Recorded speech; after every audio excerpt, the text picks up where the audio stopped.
set in 1950s New York City, when and where I was brought up.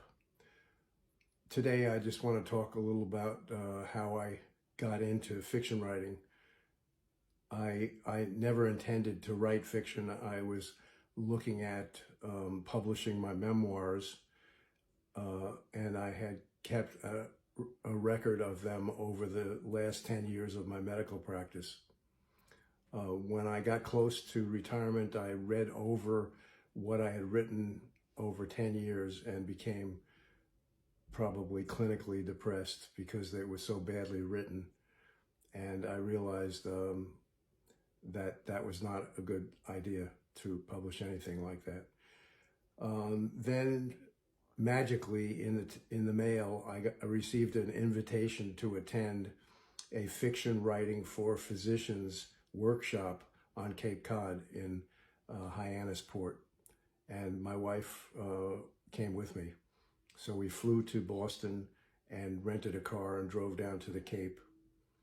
And the host of the seminar was Tess Gerritsen, a physician who, as far as I know, never practiced medicine, but began writing Harlequin romances. And she was wonderful. She was very, very supportive and very welcoming. And there was a cocktail party the night before the course started, and our spouses were invited. And the subject was this new runaway bestseller by Stieg Larsson called The Girl with the Dragon Tattoo, which had just done financially amazingly well. Unfortunately, Stieg Larsson had passed away, I think, before it was published. In any case, Tess Gerritsen asked the people that were there, which was more than 50, I think, how did they like the book, who had read the book, and everybody raised their hands, and how did they like the book, and people gave it a thumbs down, and she said, why didn't you like it? And somebody said the first 200 pages sucked, and she said, well, what do you think that was? And nobody had an idea. And she said, the reason is because the first 200 pages were about the trial of Michael Blomkvist, who was later played in the movie by the guy who played 007, Daniel Craig. And in the book, those 200 pages that talked all about his trial, which he ended up losing, defending against a charge of libel, because he wrote a series of articles about a guy who was a crook, but he didn't have adequate legal proof. And not one scene in that first 200 pages took you into the courtroom to witness any of it. The actions of the prosecutor, the plaintiff, and the defendant and the defendant's lawyer, none of that was described. So her point was, the old maxim amongst writers is to show, don't tell, just like a movie. It's all action and dialogue. There's very little description. If you want to describe a country scene in Connecticut, you just put it on the screen. And that was my big lesson to start with. So there was a breakout seminar called A Killer First Chapter, which required you writing what you consider a killer first chapter and mailing it in before the seminar. I never intended to write fiction, like I said, but my memoirs were terrible. And this guy had us stand up in the class and read our killer first chapter. So not having any idea what to write, I pictured my older sister on a fire escape, which is where we went, because there was no air conditioning when I was growing up. It was the late 1940s and early 50s.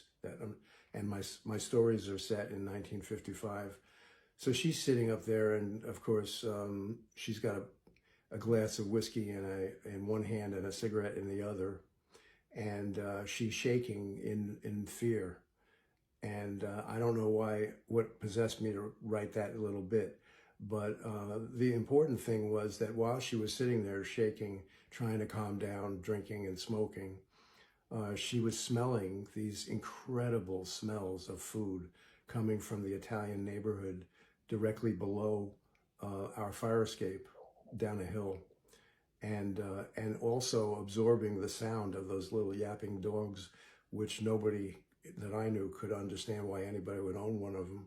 Of course, now some of my family members have Chihuahuas. And the last thing was, the kids were screaming. I needed sound. And I figured it was Friday night, so they didn't have school to go to tomorrow. And that's what they were doing, making a racket. And their mothers, of course, yelling at a high-pitched voice to keep it down and shut up. And dinner was ready and all kinds of fun personal things.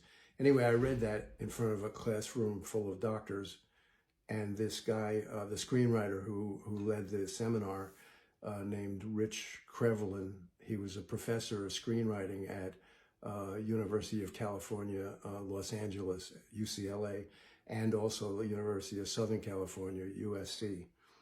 And he was active, and he was being paid for his screenwriting of advertising to start with, but also other dramatic stage presentations.